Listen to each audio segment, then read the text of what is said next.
Hello बच्चों, स्वागत है आप सबका आपके और हमारे सी गुरुकुल कोचिंग में। जैसे कि हमने पिछली वीडियो में अपना टॉपिक कवर किया था, यूज ऑफ कॉन्केव लेंस। ठीक है, आज हम इससे आगे बढ़ने जा रहे हैं बेटा। हमारा टॉपिक रहेगा लेंस फॉर्मूला। जिस किसी बच्चे ने भी हमारी पिछली वीडियो नहीं देखी है, वो पहला घंटे को प्रेस करे। वहां पे हमारी पिछली सभी वीडियोस का लिंक मिल जाएगा। वहां से आप हमारी सारी वीडियोस देख सकते हैं। चलिए बेटा स्टार्ट करते हैं लेंस फॉर्मूला पढ़ना। लेंस फॉर्मूला मेरा फॉर्मूला की तरह बिल्कुल सेम है, सारे कॉन्सेप्ट वही रहने वाले हैं, बस थोड़ा बहुत चेंज जो आएगा वो साइन का चेंज आएगा। चलो आइए देखते हैं लेंस फॉर्मूला क्या होता है बेटा। लेंस फॉर्मूला होता है 1/f=1/v माइनस 1/u। मेरा फॉर्मूले की तरह यहाँ पर लिखा एफ मतलब फोकल लेंथ है, बी मतलब इमेज डिस्टेंस है, यू मतलब ऑब्जेक्ट डिस्टेंस है, एच मतलब ऑब्जेक्ट हाइट है, एच डैश मतलब इमेज हाइट है। क्लियर है बेटा। मेरा फॉर्मूले में लेंथ फॉर्मूले में जो डिफरेंस है वो इस साइन का डिफरेंस है। मेरा फॉर्मूले में यहाँ प्लस था, वहां पे क्या है बेटा, यहाँ माइनस है। क्लियर है बेटा। चलिए आगे बढ़ते हैं। अगर आपको इमेज का नेचर निकालना है तो नेचर कैसे निकालेंगे आप, तो नेचर निकालने के लिए आपको निकालना होगा मैग्निफिकेशन। क्या निकालना होगा बेटा आपको, मैग्निफिकेशन निकालना होगा। मैग्निफिकेशन का फॉर्मूला क्या होता है, तो बेटा m बराबर होता है b अपॉन में u। क्लियर है बेटा। m का दूसरा फॉर्मूला क्या होता है, h डैश अपॉन में h। क्लियर है। ये आपका यूज करेंगे जब आपको ऑब्जेक्ट डिस्टेंस और इमेज डिस्टेंस गिवन होगी, और ये आपका यूज करेंगे जब आपको ऑब्जेक्ट की हाइट और इमेज की हाइट गिवन होगी। क्लियर है बेटा। जब आप इन दोनों को कंबाइन करेंगे तो आपको एक फॉर्मूला मिलेगा b upon u equal to h dash upon में h। क्लियर है। इसका अपना ये यूज होगा बेटा, हम अकॉर्डिंग टू क्वेश्चन हम इसे यूज करेंगे। चलिए, अब हमें m निकालने से हमें पता कैसे चलेगा कि हमारी इमेज का नेचर क्या है। तो यहाँ देखेंगे बेटा, m अगर आपका पॉजिटिव आता है इसका मतलब है कि आपकी इमेज वर्चुअल है, और जो इमेज वर्चुअल होती है वो रिजेक्ट होती है। क्लियर है। अगर आपकी m की नेगेटिव आती है इसका मतलब है आपकी इमेज रियल है, इन्वर्टेड है। अगर m की वैल्यू 1 के बराबर आती है इसका मतलब है आपका आपकी इमेज की हाइट और ऑब्जेक्ट की हाइट सेम रहने वाली। अगर आपकी m की वैल्यू बड़ी आती है 1 से इसका मतलब है कि आपकी इमेज बड़ी है और ऑब्जेक्ट छोटा है। अगर आपकी m की वैल्यू छोटी आती है 1 से इसका मतलब है कि आपकी जो इमेज है वो छोटी बनेगी, ऑब्जेक्ट जो है वो बड़ा है। फिर बेटा इनिट बेस हमारे क्वेश्चंस आएंगे, आपको ये फॉर्मूले ध्यान रखने हैं। आगे बात करते हैं बेटा साइन कन्वेंशन की। बेटा साइन कन्वेंशन भी बिल्कुल मेरे की तरह ही रहने वाला है। जो क्वांटिटीज आपकी लेफ्ट साइड आएंगी सारी क्वांटिटीज नेगेटिव होंगी, और जो क्वांटिटीज आपके राइट साइड में आएंगी वो सारी क्वांटिटीज पॉजिटिव होंगी। क्यों होंगे बेटा, क्योंकि आपको पता है एक्स एक्सिस में जो क्वांटिटी राइट साइड होती है वो कैसी होती है बेटा, पॉजिटिव होती है। और एक्स एक्सिस लेफ्ट साइड कैसा होता है, नेगेटिव होता है। ठीक है बेटा। तो आपको पता है बेटा, अगर मैं अपने कॉन्वेक्स लेंस को कहाँ रखूं, ओरिजिन पे रखूं, कहाँ रखूं बेटा, ओरिजिन पे रखूं। तो ये अगर कॉन्वेक्स लेंस है तो कॉन्वेक्स लेंस का फोकस कहाँ होता है बेटा, फोकस होता है राइट साइड। तो हमें अभी पढ़ा हमने कि राइट साइड बिल्कुल क्वांटिटी कैसे होगी, वो पॉजिटिव होगी। क्यों होगी, क्योंकि राइट साइड में जो एक्स एक्सिस है वो पॉजिटिव वैल्यू शो करता है। यहाँ पे फोकस कैसा होगा इसका, पॉजिटिव होगा। क्लियर है। आगे बात करेंगे यू की, यू फॉर ऑब्जेक्ट डिस्टेंस। तो ऑब्जेक्ट डिस्टेंस जो है वो आप ऑब्जेक्ट कहाँ रखोगे, आप हमेशा ऑब्जेक्ट रखते हो लेफ्ट साइड। क्लियर है। तो लेफ्ट साइड में होने की वजह से इसकी वैल्यू कैसी आएगी बेटा, नेगेटिव आएगी। यहाँ ये कैसा आएगा, नेगेटिव आएगा। सेम ऐसे बेटा बी की बात करें, बी मतलब इमेज डिस्टेंस। तो आपके कॉन्वेक्स लेंस के केस में 6 में से 5 जगह पे आपकी जो इमेज बनी थी कहाँ बनी थी, राइट साइड बनी थी, जिसकी वजह से इसमें बी जो आएगा बेटा कैसा आएगा, पॉजिटिव आएगा। सिर्फ और सिर्फ 6 केस में कैसा आएगा बेटा, ये नेगेटिव आएगा। क्लियर है। अब बात करते हैं एच की। तो बेटा आपका ऑब्जेक्ट जो है हमें सीधा पड़ जाएगा, इसीलिए बेटा आपका जो एच की वैल्यू होगी कैसे की बेटा, पॉजिटिव आएगी। अब बात करते हैं एच डैश की। तो एच डैश में बेटा आप याद रखेंगे, अगर आपकी इमेज इन्वर्टेड है, कैसी है, अगर आपकी इमेज इन्वर्टेड है तो आपकी एच डैश की तो वैल्यू होगी कैसी आएगी बेटा, नेगेटिव आएगी। अगर आपकी इमेज रिवर्स है तो एच डैश की तो वैल्यू आएगी कैसे बेटा, पॉजिटिव आएगी। क्लियर है। चलिए इस पर करते हैं बेटा। अब हम क्या करेंगे, हम रखेंगे कॉन्केव लेंस को अपने ओरिजिन पे। तो अगर आप कॉन्केव लेंस यूज करते हैं तो बेटा याद करें, आप कॉन्केव लेंस पे फोकस होता है कहाँ होता है बेटा, लेफ्ट साइड होता है। और लेफ्ट साइड होने की वजह से इसकी फोकस की तो वैल्यू कैसी आएगी बेटा, नेगेटिव आएगी। यू ऑब्जेक्ट आप कैसा कहाँ रखते हो, लेफ्ट साइड, जिसकी वजह से ये कैसा आएगा बेटा, नेगेटिव आएगा। अच्छा बात करेंगे बी की, तो इसके दो ही केस पड़े थे, हमने दोनों ही केस में इमेज कहाँ बननी थी बेटा, लेफ्ट साइड बननी थी, जिसकी वजह से ये भी कैसा आएगा आपका, नेगेटिव आएगा। अब बात करते हैं एच की, एच फॉर ऑब्जेक्ट हाइट, तो ऑब्जेक्ट आपका हमेशा खुला रहेगा, ये कैसा आएगा बेटा, पॉजिटिव आएगा। बेटा यही बात सेम बात है वहां वाली है, अगर आपकी इमेज इन्वर्टेड है तो इसकी वैल्यू आएगी नेगेटिव, अगर आपकी इमेज रेक्ट है इसकी वैल्यू आएगी बेटा पॉजिटिव। मेरा बेटा इन सभी साइनों को आप ध्यान रखेंगे, आपको सिर्फ ये कॉन्सेप्ट याद रखना है कि जो क्वांटिटी राइट साइड है वो पॉजिटिव होगी, जो क्वांटिटी लेफ्ट साइड है वो नेगेटिव होगी। और आपने लेंस को कहाँ मानना है, आपने बेटा ओरिजिन में मानना है। इन्हीं तीनों बातों को ध्यान रखते हुए आप साइन का ध्यान रखेंगे और फिर क्वेश्चन को सॉल्व करेंगे। चलिए आगे बढ़ते हैं। अगर बेटा इसके बेस न्यूमेरिकल है, आइए जरा सॉल्व करते हैं। तो किसी भी नुमेरिकल को सॉल्व करने का तरीका होता है बेटा, पहले आप सवाल को पढ़ेंगे, सवाल को पढ़ने के बाद जो जो सवाल है गिवन है वो लिखेंगे आप पहले। आप तो आप सवाल पढ़ेंगे और सवाल पढ़ने के बाद गिवन लिखेंगे।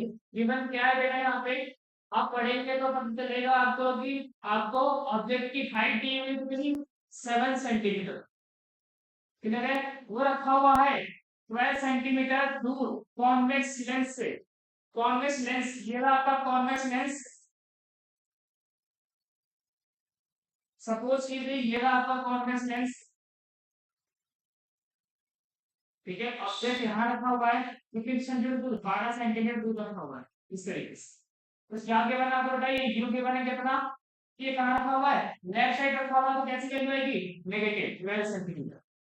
अभी क्या बोला इसमें बेटा, फोकल लेंथ दी हुई है कितनी, 8 सेंटीमीटर, यानी आपको एफ दिया हुआ है कितना, 8 सेंटीमीटर। तो बेटा ये याद करो इस लेंस का फोकस कहाँ होता था, राइट साइड का फोकस, तो कैसी वैल्यू आएगी इसकी, पॉजिटिव आएगी। अच्छा ये तो गिवन हो गया, आपको निकालना क्या है बेटा, आपको फाइंड करना है पहला कि इमेज कहाँ बनेगी, सेकंड आपको निकालना है बेटा नेचर, कि नेचर क्या होगा इमेज का, एंड थर्ड आपको फाइंड करना है बेटा जी एक्यूरेस, कि इमेज की हाइट कितनी होगी। तो आइए जरा फाइंड करते हैं बेटा सॉल्यूशन। आपको निकालना है पहला, क्या निकालना है आपको, v निकालना है, v मतलब इमेज कितनी दूर बनेगी, इमेज डिस्टेंस क्या होगी। तो इमेज डिस्टेंस निकालने के लिए हम लगाएंगे lens formula, by lens formula. क्या होता है बेटा, 1 by F is equal to 1 by B minus 1 by U. Value put करेंगे बेटा, एफ की वैल्यू कितनी है 8, यहाँ 8 लिख लेंगे, इज इक्वल टू बी आपको निकालना है, एच की वैल्यू देंगे इसको यहाँ पे, माइनस यू कितना है बेटा, यहाँ देखेंगे यू कितना है, माइनस का 12, 1 by 8 is equal to 1 by B, minus minus मिलेगा प्लस 1 बाय 12, 12 को लेके आइए, 1 बाय 8 माइनस का 1 by 12 is equal to 1 by B. बेटा एलसीएम लेंगे, एलसीएम आएगा 24, 3 minus 2 is equal to 1 by B.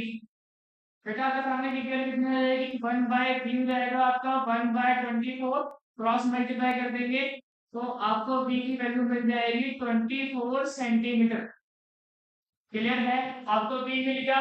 क्या निकालना है आपको नेक्स्ट, इनिशियल निकालना है, तो इसके लिए क्या करेंगे बेटा, आप निकालेंगे मैग्नीफिकेशन। तो m की वैल्यू क्या होती है बेटा, m बराबर होता है b अपॉन में u, वैल्यू पुट करेंगे, b की वैल्यू 24, u की वैल्यू कितनी है बेटा -12, यहाँ पुट करेंगे -12, सॉल्व करेंगे क्या आएगा बेटा आपका आंसर -2 आएगा। अभी मैंने बताया आपको अगर एंगल में माइनस आ रही है इसका मतलब क्या है, आपकी इमेज रियल है इन्वर्टेड है, तो सिंस n की वैल्यू नेगेटिव है बेटा, इसका मतलब क्या है, it means real and inverted image बनेगी आपकी। क्लियर है बेटा, अब आपको क्या निकालना है, आपको निकालना है इमेज की हाइट, तो उसके लिए करेंगे बेटा, आप m का फॉर्मूला फिर से लगाएंगे, h डैश अपॉन में h, बेटा क्या वैल्यू है m की -2, h डैश आपको निकालना है, h कितनी है बेटा, h की वैल्यू दी है आपको 8, यहाँ 8 पुट करेंगे, 8 नहीं बेटा 7 है, 7 सेंटीमीटर, 7 है, क्लियर है। इसे यहाँ पे लेके आएंगे तो एच कितना जाएगा आपका, माइनस का 14 सेंटीमीटर, क्लियर बेटा। कुछ इसी तरीके से अगर न्यूमेरिकल होंगे और आपको ऐसे ही सॉल्व करना होगा। चलिए बेटा आगे बढ़ते हैं। आगे बेटा हमारा power of lens, power of lens का मतलब होता है कि जब लाइट लेंस के थ्रू पास होती है तो लेंस लाइट को कितनी पावरफुली, कितनी तेजी से लाइट को कन्वर्ट कर सकता है या फिर लाइट को डाइवर्स कर सकता है। लेंस की वो कैपेबिलिटी जिससे कि वो लाइट को कितने पावरफुली क्या कर सकता है, कन्वर्ट या फिर डाइवर्स कर सकता है, उसकी उस कैपेबिलिटी को क्या कहते हैं, पावर कहते हैं।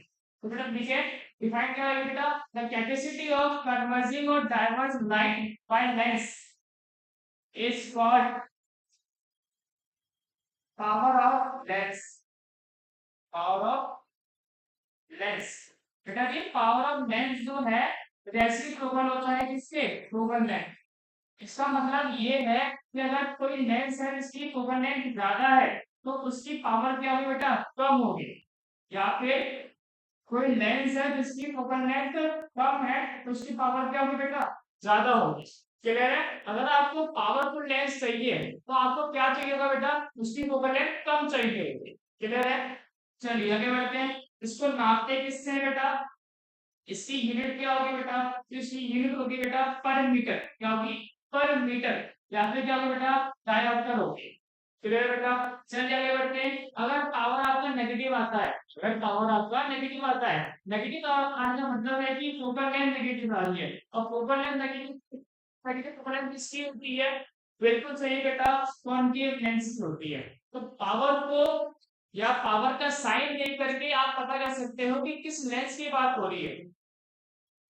आगे बेटा अगर आपको पावर कैसी दी हुई है, पॉजिटिव दी हुई है, इसका मतलब फोकल लेंथ पॉजिटिव है, और फोकल लेंथ पॉजिटिव होने का मतलब क्या है, क्या बस कौन सा लेंस है, कॉन्वेक्स लेंस है।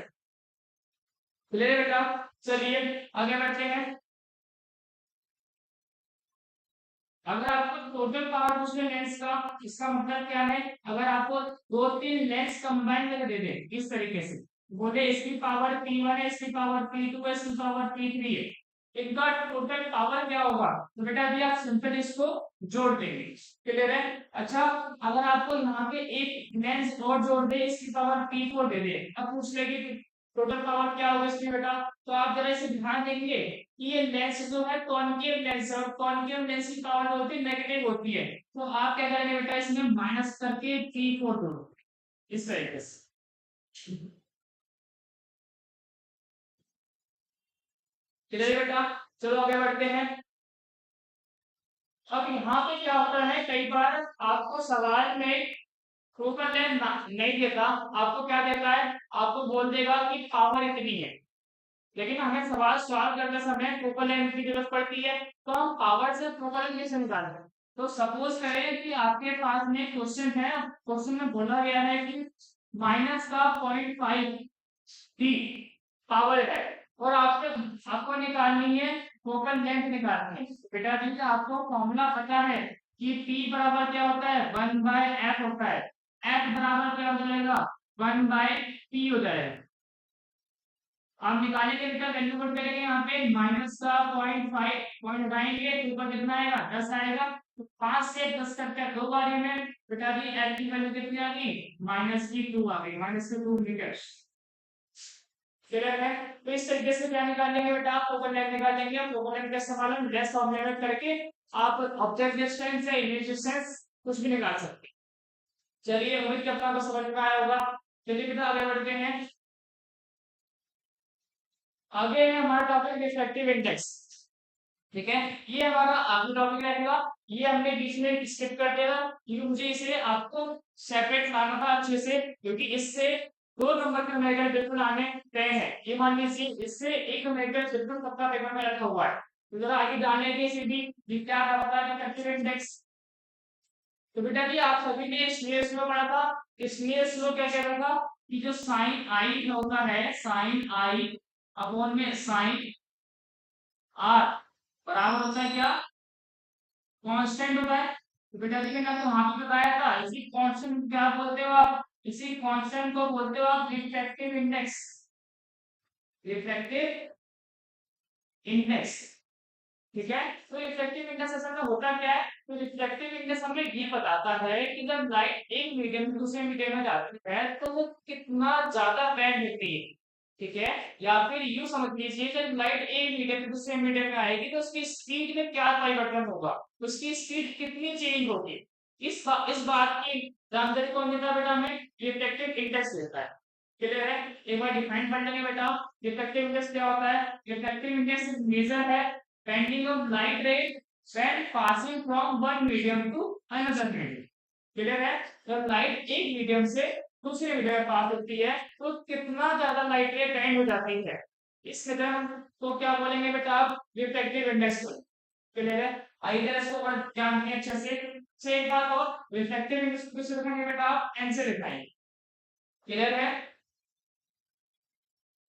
चलिए यहाँ पे जानते हैं इसको अच्छे से रिफ्लेक्टिव इंडेक्स को रिफ्लेक्टिव इंडेक्स इसको लिखाते हैं बेटा एन से। ध्यान दीजिए जरा ये आप मान लीजिए कि लाइट जो है इस मीडियम से यहाँ मीडियम 1 है लाइट कहाँ जा रही है बेटा ये मीडियम 2 के अंदर जा रही है इस तरीके से मीडियम 2 के अंदर। तो रिफ्लेक्टिव इंडेक्स हम निकालते हैं जहां लाइट जा रही है जहां लाइट जा रही है या लाइट कहाँ जा रही है फर्स्ट से सेकंड में आ रही है तो हम रिफ्लेक्टिव इंडेक्स किसका निकालेंगे सेकंड का निकालेंगे। जैसे लिखेंगे बेटा इस बात को लिखेंगे हम इस तरीके से कुछ refractive index of medium second with respect to medium first. अब मुझे ये निकालना है कि सेकंड मीडियम में रिफ्रैक्टिव इंडेक्स क्या है। तो कैसे लिखेंगे बेटा इस चीज को लिख लेंगे आप इस तरीके से। तो फॉर्मूला क्या बनेगा बेटा फॉर्मूला बनेगा refractive index of second medium with respect to first बराबर किससे का बेटा ये बराबर होगा sine of angle I upon में साइन ऑफ एंगल आर। ठीक है। अब क्या होगा भाई मुझे एंगल ना गिवन हो बेटा अगर आपको एंगल नहीं गिवन होगा तो आपको स्पीड गिवन होगी। क्लियर है। तो उसके लिए हम एक बात याद रखेंगे यहाँ पर कि जो रिफ्रैक्टिव इंडेक्स है आई आर आई का मतलब रिफ्रैक्टिव इंडेक्स है बेटा इट मस्ट बी प्रोपोर्शनल होता है बी फॉर वेलोसिटी किसके velocity velocity of light in medium. Clear है बेटा इस बात का ध्यान रखेंगे आप।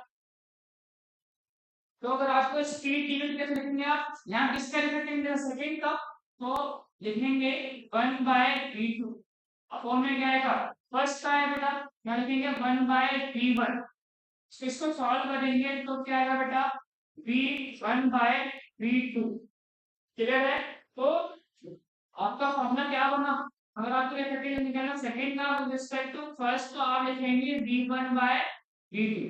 क्लियर है। आपको स्पीड गिवन होगी तो यहाँ से आप पुट करके वैल्यू सॉल्व कर लेंगे।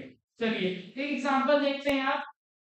सपोज करें कि आपकी लाइट जो है एयर से कहाँ आ रही है लिक्विड में जा रही है तो आपको क्या निकालना होगा reflective index of liquid with respect to air.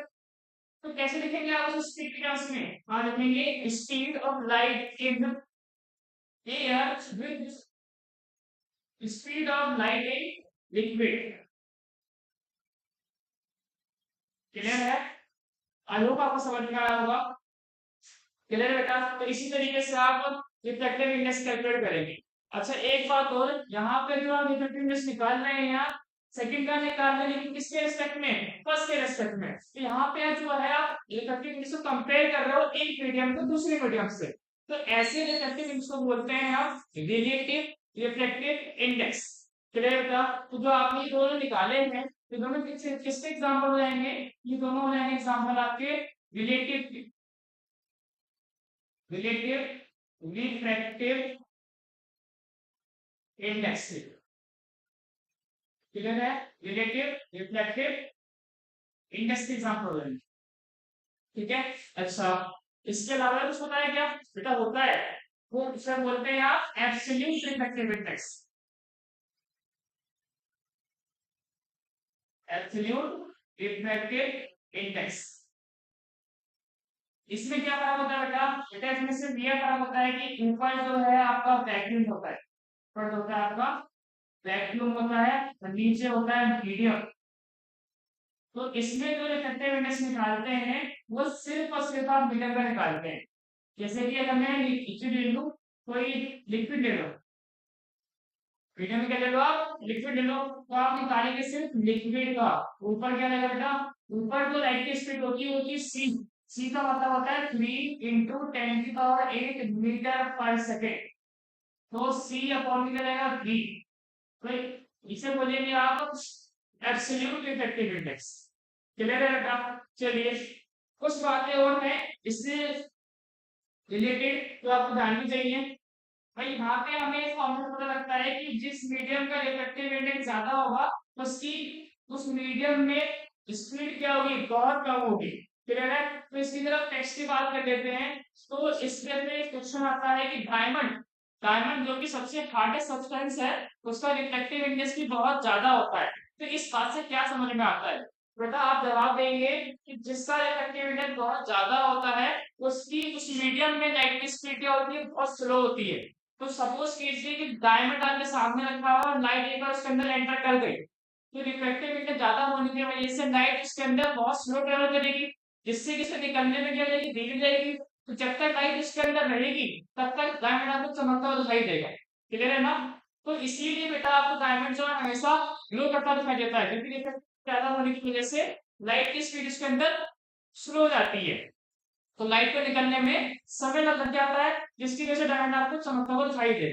ठीक है, अगर आपसे पूछ रहे कि सबसे कम रिफ्रैक्टिव किसका होता है, तो आप जवाब देंगे एयर का। तो एयर का रिफ्रैक्टिव इंडेक्स सबसे कम होता है, जिसकी वजह से एयर के अंदर लाइट की स्पीड सबसे ज्यादा होती है। क्लियर है बेटा?